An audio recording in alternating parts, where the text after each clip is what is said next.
আচ্ছা, প্রথম ভিডিওতে অলরেডি আমি পৃথিবীর অভ্যন্তরীণ গঠন এবং ভূমিরূপ নিয়ে 1 থেকে 9 পর্যন্ত কোশ্চেন অ্যান্সার নিয়ে ডিসকাস করেই দিয়েছি। এবার নেক্সট ভিডিওতে আমি 9 থেকে বাকি কোশ্চেন অ্যান্সারগুলো নিয়ে ডিসকাস করছি। সবকটাই রয়েছে গুরুত্বপূর্ণ কোশ্চেন অ্যান্সার, প্রিভিয়াস ইয়ারে আসা আরআরবি এনটিপিসিতে আসে কিংবা আরআরবি গ্রুপ ডিতে আসে গুরুত্বপূর্ণ প্রশ্ন উত্তরগুলো রয়েছে। আজকের ফার্স্ট প্রশ্নটি হলো, ভূত্বকে মৌলিক পদার্থের প্রাচুর্যতার প্রসঙ্গে নিচের কোন ধাতুটি বেশি পরিমাণে রয়েছে?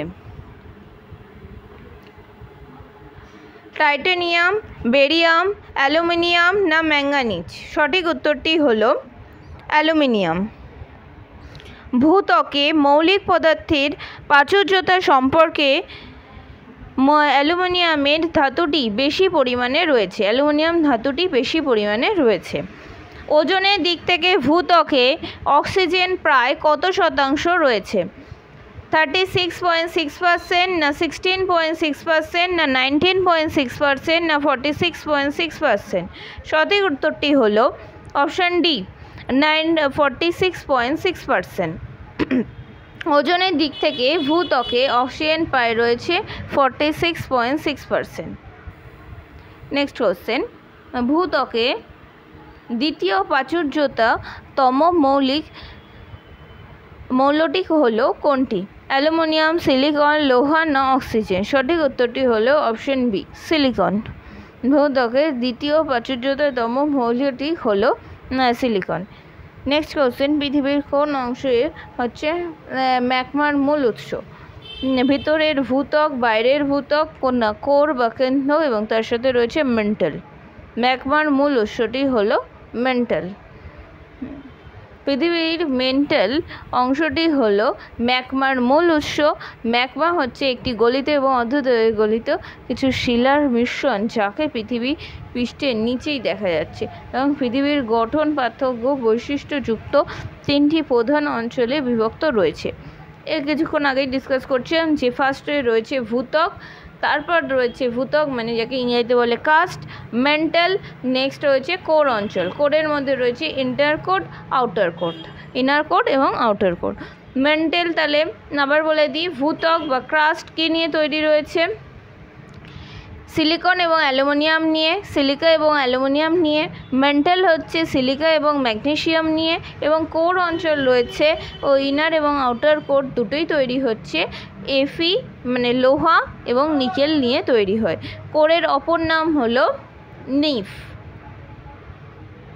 নেক্সট কোশ্চেন, পৃথিবী নিয়ে পড়াশোনা করাকে কি বলে? বাস্তুবিদ্যা, জীববিদ্যা, নীতিবিদ্যা না ভূতত্ত্ববিদ্যা? সঠিক উত্তরটি হলো ভূতত্ত্ববিদ্যা। পৃথিবী নিয়ে পড়াশোনাকে বলা হয় ভূতত্ত্ববিদ্যা এবং ভূতত্ত্ববিদ্যাই হলো পৃথিবীর বৈজ্ঞানিক গবেষণা এবং ভূতত্ত্ববিদ্যারই ওপর শক্তির উৎস এবং শক্তির স্থিতিশীলতা, জলবায়ুর পরিবর্তন, পরিবেশের নানা রকমের উন্নয়ন, এদের জলের সঠিক ব্যবহার এবং খনিজ উপাদান এবং ব্যাপকভাবে প্রাকৃতিক বিপর্যয় প্রভৃতি বিষয়ে আলোচনা করা হয়েছে। নেক্সট কোশ্চেন, ধাতুর উৎসস্থল হলো কোথায় রয়েছে? না অভ্যন্তরীণ কোর বা কেন্দ্র অঞ্চল, না বায়ুমণ্ডল অঞ্চল, না নদীর জল, না ভূত্বক? সঠিক উত্তরটি হলো ধাতুর উৎসস্থল হলো ভূত্বক। ভূত্বক থেকে পাওয়া যায়, যাকে বলি ক্রাস্ট, যেটা কী নিয়ে তৈরি? সিলিকা এবং অ্যালুমিনিয়াম নিয়ে তৈরি। এটি রয়েছে প্রধানত ধাতুর প্রধান উৎসস্থল। সবথেকে প্রাচুর্যতম মৌলিক উপাদান হলো অক্সিজেন, যা ভূত্বকে দেখা যায় এবং এটি সবচেয়ে উপরের স্তরটির নামই পৃথিবীর সবথেকে উপরের স্তরের নামই হচ্ছে কি না ভূত্বক বা ক্রাস্ট। তাহলে ওপরটা নিশ্চয়ই পুরু হচ্ছে প্রায় 2 কিমি। মহাদেশীয় ভূত্বকে পুরু হয় 30 কিমি পর্যন্ত, 2 কিমি 5 কিমি থেকে প্রায় 30 কিমি পর্যন্ত এরকম পুরু হয়ে থাকে। নেক্সট কোশ্চেন, সবচেয়ে প্রাচুর্যতম মৌলিক উপাদান যাকে ভূত্বকে দেখা যায় সেটি হলো অক্সিজেন, কার্বন, সিলিকন না হাইড্রোজেন? সঠিক উত্তরটি হলো অক্সিজেন। অক্সিজেন হচ্ছে সবথেকে প্রাচুর্যতম মৌলিক উপাদান যাকে ভূত্বকে দেখা যায়। এবার আসি শিলা নিয়ে ডিসকাস করতে, যার নাম হলো রক। বেলে পাথর হলো উদ্বেদী আগ্নেয় শিলা, রূপান্তরিত শিলা না নিঃসারী আগ্নেয় শিলা না পাললিক শিলা? সঠিক উত্তরটি হলো অপশন ডি, পাললিক শিলা। বেলে পাথর হলো পাললিক শিলা।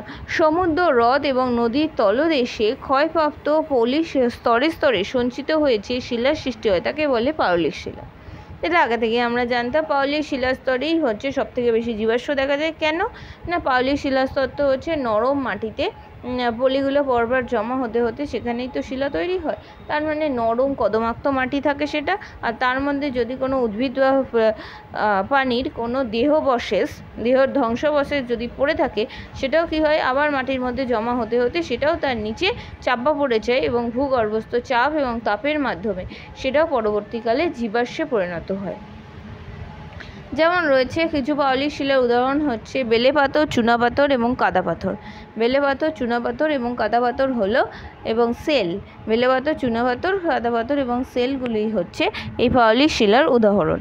নেক্সট কোশ্চেন, নিচের কোনটি রূপান্তরিত শিলা বা মেটামরফিক এর উদাহরণ নয়? মেটামরফিক রকস মানে কি, আগে সেটাকে বলে দিই। রূপান্তরিত শিলা মানে হচ্ছে কোনো আগ্নেয় শিলা বা পাললিক শিলা অন্য কোনো শিলাতে রূপান্তরিত হলে, না আগ্নেয় শিলা থেকে পাললিক শিলা, পাললিক শিলা থেকে আগ্নেয় শিলা, এ ধরনের যদি রূপান্তর কিছু ঘটে থাকে তখন তাকে বলা হচ্ছে মেটামরফিক রক বা রূপান্তরিত শিলা।